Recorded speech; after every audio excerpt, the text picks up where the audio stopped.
Ohio Issue 1 is the most important referendum of 2023.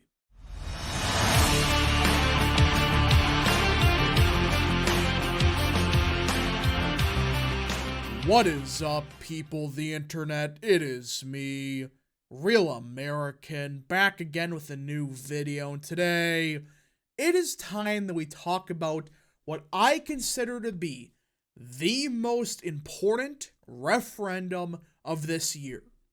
And if it wasn't for the governorship in Kentucky and the Virginia elections, I would consider this to be the most critical upcoming ballot initiative, election, whatever you want to call it.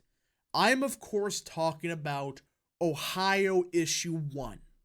In my opinion, this is a must-win for the Republicans next week, or in 2 weeks, whenever it is.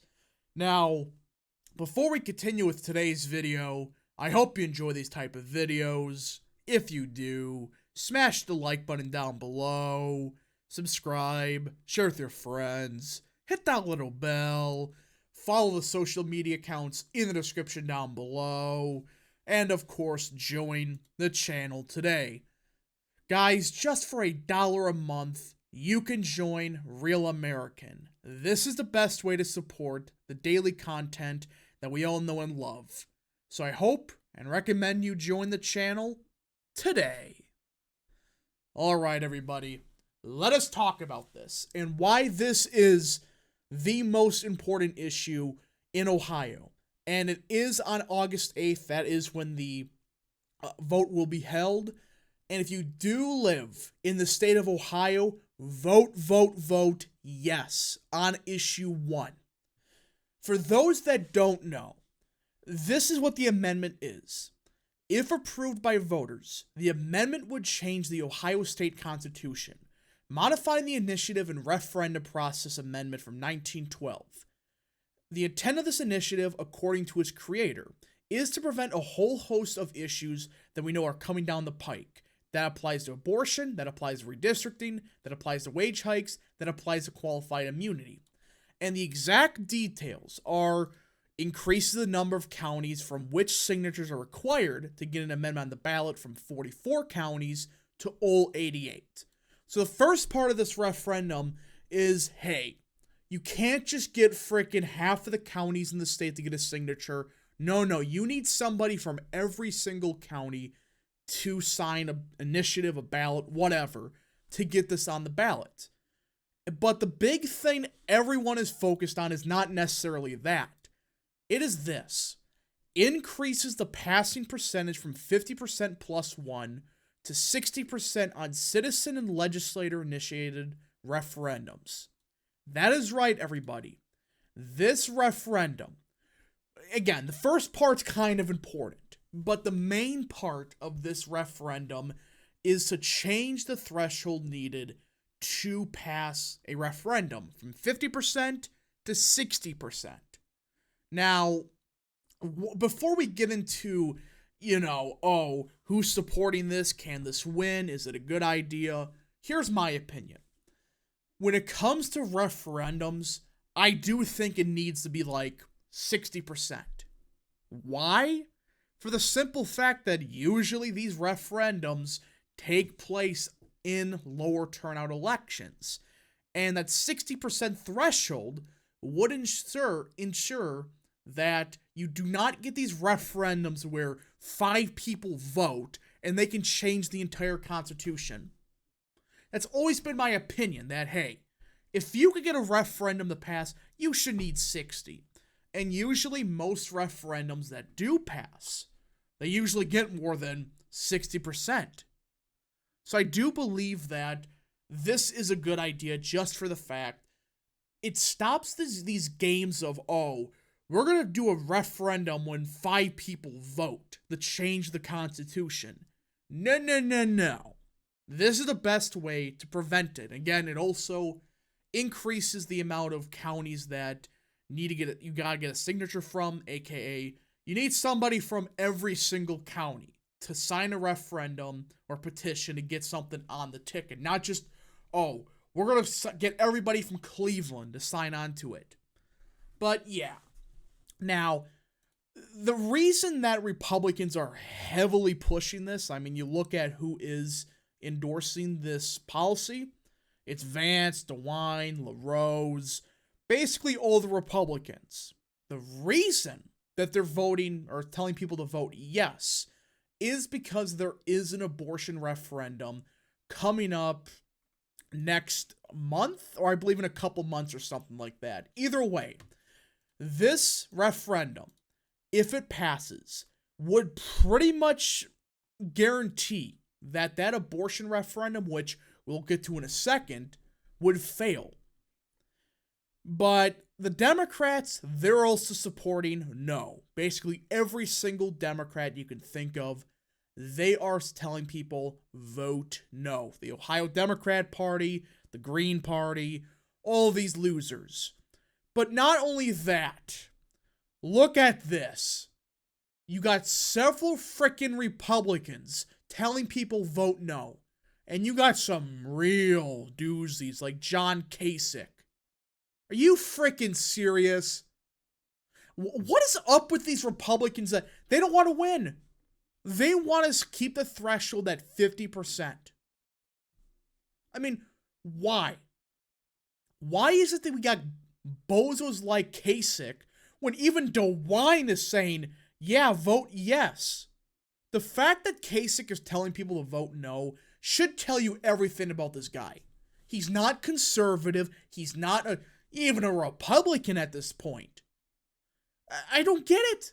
What logic other than my democracy would you support, or I should say oppose, this referendum? I mean, guys, do you really want referendums to be decided by out-of-state parties? Because that's what this would allow if it doesn't pass. You got big donors from California, Oregon, New York. They're spending tens of millions of dollars on referendums. It's like, what do you think's going to happen? Especially when the GOP is always asleep at the wheel. But this referendum is not just because of future endeavors. There is one big reason they're trying to get this passed, and why I'm still baffled by Kasich and even Bob Taft. It's for this. The Ohio Right to Make Reproductive Decisions, including abortion initiative. This is a referendum that's going to be happening on November 7th. And there's a good chance this is going to pass with about 50%. It's looking likely. And even some polls have it at 55%. But at 60%, if the threshold passes, it would impact this election. It would make it where you would have to get 60% of the vote to pass this garbage. And once again, the Democrats are, I would say, abusing the referendum system. Because when it comes to referendums, you're supposed to ask one subject, not this. Like Ohio Issue 1. Yeah, there's multiple parts, but they relate to the same thing, just referendums. Here, let's just read this. Establish a state constitutional right to make and carry out one's own reproductive decisions, including decisions about abortion, contraception, fertility treatment, miscarriage care, and continuing pregnancy. Yeah, they're going to jam in abortion with frickin' fertility treatment, miscarriage stuff, everything. Prohibit the state from interfering with this constitutional right, except when the state demonstrates that it is using the least restrictive means to advance the individual's health in accordance with widely accepted and evidence-based standards of care. Allow the state to restrict abortion after fetal viability. And that's the key. They're still allowing people or the state to ban abortion after viability. But guess what? They essentially define viability right here. The point in a pregnancy when, in the professional judgment of the pregnant patient's treating physician, the fetus has a significant likelihood of survival outside the uterus with reasonable measures, and prohibit the state of Ohio from banning abortion when, in the professional judgment of a physician, an abortion is necessary to protect the pregnant patient's life or health. So they're jamming all of this into one question. And you notice they say, oh, we're going to allow it after viability, the ban abortion. But they just define viability right here. The fetus has a significant likelihood of survival outside the uterus. You know, they're playing games with abortion. It's time, or referendums. It's time for the GOP to get off their asses and start to realize, play the same game. Play the same game with crime. Just jam the crime question with 50 things. Democrats do it all the time. And this is the problem. Republicans keep failing at the most basic of things. Kasich is essentially saying, yeah, I support abortion in a Trump plus 10 state. And in fact, the state of Ohio, abortion is legal up to 21 weeks. You see, you see my problem? The GOP has to get off their asses and start taking this serious, because this is how Democrats are they're gonna impact law in freaking Ohio by playing games with referendums, jamming the referendum with multiple questions, and lying about what the referendum's truly about, while the GOP doesn't give a shit about it. I'm glad they're trying something with Ohio Issue 1, but why is nobody focused on the abortion referendum? Why? This is a freaking gimme in Ohio. Focus on the fact that this would allow abortion whenever they want. It's up to the physician. It could be theoretically up to birth. Oh, the baby's not viable until week 50 or week 40. Just say that. Just say this bill would allow abortion up to birth. Because that's what it defines it, as a significant likelihood of survival.